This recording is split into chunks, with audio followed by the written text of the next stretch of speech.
వండినటువంటి పిండి వంటలు 12 ఇవ్వాలి. 12 అంటే 12 రకాల పిండి వంటలు చేయించావు, మంచిదే. 12 రకాలు చేయించలేదు, 12 ఉండ్రాళ్ళు పెట్టు. 12 అంకెకి తగ్గకూడదు. 12 అంకె ఎందుకు అంటే 12 నెలలకి సంకేతం. 12 నెలలలోనూ నువ్వు దానాలు చేసినట్టే, బ్రాహ్మణ పూజ చేసినట్టే. ద్వాదశాపూపసంయుతం, అవి పిండి వంటలై ఉండాలి. ఆ పిండి వంటలు 12 వాయనంగా పెట్టి సుశీలం వృద్ధభూసురం ఆ బ్రాహ్మణుడికిచ్చి, ఆయన దగ్గర ఇందిరా ప్రతిగృహాతు ఇందిరా వైదతాతిచా ఉండదు. ఆయన విష్ణుస్వరూపంగా భావన చేసి నీకు అనడం వస్తే విష్ణుస్వరూపాయ బ్రాహ్మణాయ తుభ్యం నమః. నీకు అనడం రాకపోతే వంగి 2 చేతులు ఇలా పెట్టకు, ఈ చెయ్యి మీద ఈ చెయ్యి వెయ్యాలి. ఎందుచేత అంటే ఆయన ఇలా నిలబడ్డాడు అనుకోండి, ఆయన ఇలా నిలబడినప్పుడు ఆయన కుడి పాదం ఇటు ఉంటుంది, ఆయన ఎడం పాదం ఇటు ఉంటుంది. నేను ఇలా పెట్టాను అనుకోండి, ఎడం పాదం మీద కుడి చెయ్యి, కుడి పాదం మీద ఎడం చెయ్యి పెట్టినట్టు అవుతుంది, అప్పుడు దోషం వస్తుంది. నేను కుడి చెయ్యి ఎడం చెయ్యి మీద పెట్టి పాదములను ఎప్పుడూ ముట్టుకోకూడదు. ఎవరికైనా పెద్దలకి నమస్కారం చేసేటప్పుడు వాళ్ళ పాదాలు ఏ కారణం చేత ముట్టుకోవడానికి వీల్లేదు, స్పృశించకూడదు. అది ఒక్క మంత్రోపదేశం చేసినటువంటి గురువుగారు అనుగ్రహిస్తే అప్పుడు ఒక్కసారి గురువుగారి పాదాల మీద తలపెట్టి నమస్కరిస్తారు. మిగిలిన సమయాలలో పెద్దలు నమస్కరిద్దాం అనుకుంటే వారు నిలబడిన చోట భూమిని ముట్టుకోవాలి. ఇలా 2 చేతులతో ముట్టుకుని నమస్కారం చెయ్యాలి తప్ప వాళ్ళ పాదాలు ముట్టుకోవడం దోషభూయిష్టం, తప్పు. అలా ఎప్పుడూ చేయకూడదు, అసలు అలా ముట్టుకోకూడదు. కాబట్టి అలా నమస్కారం చేసి ఆయన అక్షతలు వేస్తాడు. అది చెప్పక్కర్లేదు కదా కథలో. ఆయన అక్షతలు వేసి ఆశీర్వచనం చేస్తాడమ్మా, దీర్ఘ సుమంగళీ భవ పుత్రపౌత్రాభివృద్ధిరస్తు అంటాడు. ఆయన అన్న మాట విష్ణువు నోటి నుండి వచ్చిన మాట, దాని చేత వ్రతము అక్కడితో పూర్తవుతుంది. నీకు సంతోషం ఉంది, బోలెడంత మంది లక్ష్మీదేవుల రూపాలలో సువాసినులు నీ ఇంట్లోకి రావాలనుంది, లోపలికి పిలుస్తారు. పిలిచి పేరంటం అంటారు. సాయంకాలం వేళ తెలుగు సంప్రదాయంలో పేరంటం పిలిచామండి అంటారు. అనేక మంది సువాసినులు వస్తారు.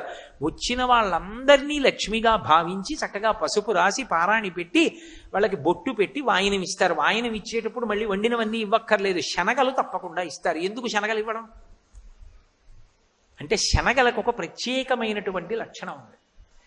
శనగ కానీ ఎవరికైనా ఇచ్చినా, శనగని దారంతో గుచ్చి దండ చేసినా అది ఎవరికి వెయ్యాలి అంటే పెద్ద స్థాయిలో ఉండేటటువంటి పరమ గురువులైనటువంటి వారి మెళ్ళో వేస్తారు ఆ హారాలు. ఇప్పటికీ ఢిల్లీలో ఒక దేవాలయం ఉంది, దాన్ని మలయ మందిర్ అని పిలుస్తారు. ఢిల్లీకి నడిబొడ్డులో ఒక చిన్న కొండ మీద ఉంటుంది సుబ్రహ్మణ్య దేవాలయం, పరమాద్భుతమైన దేవాలయం. ఆ దేవాలయం లోపలికి వెడుతుంటే ఎడంచేతి పక్కన పూలు పళ్ళు అమ్మే కొట్లు ఉంటాయి. అక్కడ శనగలు మాలలు కట్టి మేకుకు పెట్టి ఉంటాయి. ఆ శనగల మాల ఇవ్వండి ఒకటి అన్నారనుకోండి, ఇవ్వడు. ఎందుకు అంటాడు. మా అబ్బాయి తింటాడు అన్నారనుకోండి, నేను ఇవ్వనంటాడు. నేను వేసుకుంటాను, ఇవ్వడు. ఇదిగో నాతో ఒక ఆయన వచ్చారు, పరమ పూజనీయుడు, ఆయనకి వేస్తాను, ఇవ్వడు. అవి ఎవరికి ఇస్తారో తెలుసా? శంకర భగవత్పాదుల మెడలో వేయడానికి ఇస్తారు. పరమ గురువులైనటువంటి వారి మెడలో అంకురములు వస్తున్నటువంటి శనగలు మాల కట్టి వేస్తారు. అది పరమ గౌరవం అలా వేయడం. యాలుకలు మాలలు వేస్తారు. ఇప్పటికీ కంచికామకోటిపీఠ సంప్రదాయంలో యాలుకల మాలలు వేస్తుంటారు, సుగంధ ద్రవ్య మాలలు. శనగ కానీ ఇచ్చినట్టయితే అంకుర స్వరూపంగా ఉండి అమ్మవారి యొక్క పరిపూర్ణ అనుగ్రహమునకది హేతు. అందుకని శనగలు నానపోసిస్తారు తప్ప ఎండిపోయిన శనగలు ఇవ్వరు.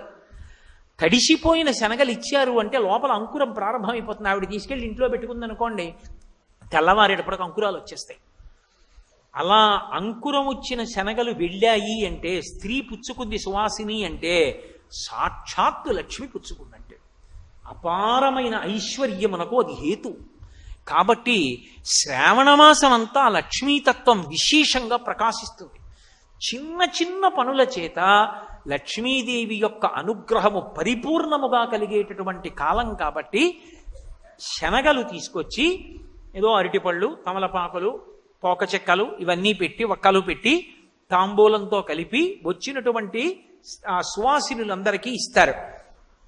ఇల్లంతా మంచి శోభస్కరంగా ఆ రోజంతా కూడా లక్ష్మీప్రదంగా గడుస్తుంది.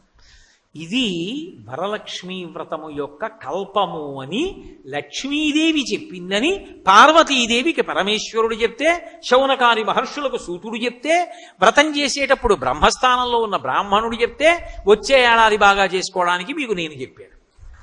కాబట్టి వ్రతాన్ని చేసేటప్పుడు ఎప్పుడూ కూడా ముందుగా అధ్యవసాయ బుద్ధితో పరిశీలనం చేసి పరమ సంతోషంతో ప్రహృష్టమైనటువంటి హృదయంతో చేసుకోవాలి. వారు వీరు చెప్పిన మాట కాదు, సాక్షాత్తు శంకరుడు చెప్పాడు ఇంత గొప్ప వ్రతం పార్వతీ అని. కాబట్టి అటువంటి వ్రతాన్ని జన్మహక్కు కాబట్టి సువాసినులకి పరమ సంతోషంగా, మన దగ్గర ఎంత లేదన్న దానితో సంబంధం లేదు, ఉన్నదానితో మనసు రమించడం ప్రధానం. ఇందాక మీకు నేను చెప్పే కదా ఉపచారాలు, అటువంటి ఉపచారములతో పరమ సంతోషంగా ఆ వ్రతాన్ని చేసుకుంటారు. అలాగే ఈ శ్రావణ మాసంలో చేసేటటువంటి వ్రతాలలో పరమోత్కృష్టమైనటువంటి ఒక పూజ ఉంటుంది, ఆషాదశమి అంటారు. ఈ శుక్లపక్షంలో నిన్నను ఏకాదశి, ఇవాళ ద్వాదశి. ఆ ఏకాదశికి ముందు దశమి తిథి ఉంది. దశమి తిథికి ఒక్కదానికే సంవత్సరం మొత్తం మీద ఒక్క శ్రావణ మాసంలో వచ్చేటటువంటి శుక్లపక్ష దశమికి ఆషాదశమి అని పేరు. ఆశ అంటే ఏమిటి? కోరిక కాదు. కోరిక ఆశ ఎప్పుడవుతుంది అంటే వాడికి ఆశలావు పీక సన్నం అంటారు. అంటే అంత స్థితి లేదు, కానీ కోరిక ఉంది. అంత స్థితి లేకుండా కోరిక కోరచ్చా అసలు? అంటే అది పరమధార్మికమైతే కోరడంలో తప్పు లేదు. అది ఎంతో పేద కుటుంబం అయి ఉండొచ్చు. మా ఇంట్లో మేము వృద్ధిలోకి వచ్చి ప్రతి నైమిత్తిక తిథికి చక్కగా ఇంట్లో బ్రహ్మాండంగా నోములు వ్రతాలు చేసుకుని ఓహో పేరంటాలు చేసి బ్రాహ్మణుల్ని పిలిచి భోజనాలు పెట్టి దీనులకందరికీ దానాలు చేసి గోదానాలు చేసి వేద పాఠశాలలు పెట్టి వేదం వృద్ధిలోకి వచ్చేటట్టు చేసి, అబ్బా మా ఇల్లు అంత వృద్ధిలోకి ఎప్పుడు వస్తుందో, మాకెప్పుడంత ఆర్థిక పరిపుష్టి కలుగుతుందో అనుకున్నాను అనుకోండి.